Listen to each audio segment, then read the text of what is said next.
एकादशी के महत्व से ज्यादा इसमें एक चीज का महत्व पहले वाक्य में होगा, वो ध्यान करते रहियो। उत्तर बात पहले ने बताना कि आज इसमें ऐसी चीज है। आज की एकादशी का महत्व पूछने वाले राम जी और महत्व सुनाने वाले वशिष्ठ जी। रामचंद्र जी की स्पेशल पूजा होती है आज। अच्छा, मोहिनी काशी वैशाख मास शुक्ल पक्ष की मोहिनी एकादशी का महत्व। युधिष्ठिर ने पूछा, जनार्दन, वैशाख मास के शुक्ल पक्ष में किस नाम की एकादशी होती है? उसका क्या फल होता है तथा उसके लिए कौन सी विधि है? भगवान श्री कृष्ण बोले, महाराज, पूर्व काल में परम बुद्धिमान श्री रामचंद्र जी के महर्षि वशिष्ठ से ही बात पूछी थी, जिसे आज तुम मुझसे पूछ रहे हो।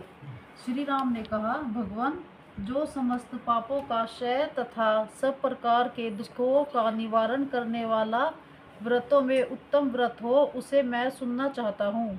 वशिष्ठ जी बोले, श्री राम, तुमने बहुत उत्तम बात पूछी है। मनुष्य तुम्हारा नाम लेने से ही सब पापों से शुद्ध हो जाते हैं, तथापि लोगों के हित की इच्छा से मैं पवित्रों में पवित्र उत्तम व्रत का वर्णन करूंगा। वैशाख मास के शुक्ल पक्ष में जो एकादशी होती है, उसका नाम मोहिनी है। वह सब पापों को हरने वाली और उत्तम है। उस व्रत के प्रभाव से मनुष्य मोह जाल तथा पातक समूह से छुटकारा पा जाते हैं। सरस्वती नदी के रमणीय तट पर भद्रावती नाम की सुंदर नगरी है। वहाँ धृति नामक राजा, जो चंद्रवंश में उत्पन्न और सत्य प्रतिज्ञ थे, राज्य करते थे। उसी नगर में एक वैश्य रहता था, जो धन धान्य से परिपूर्ण और समृद्धिशाली था। उसका नाम था धनपाल। वह सदा पुण्य कर्म में ही लगा रहता था। दूसरों के लिए पौंसला, कुआं, मठ, बगीचा, पोखरा और घर बनवाया करता था। भगवान श्री विष्णु की भक्ति में उसका हार्दिक अनुराग था। वह सदा शांत रहता था। उसके 5 पुत्र थे, सुमना, रुद्धिमान, मेधावी, सुकृत तथा धृष्ट बुद्धि।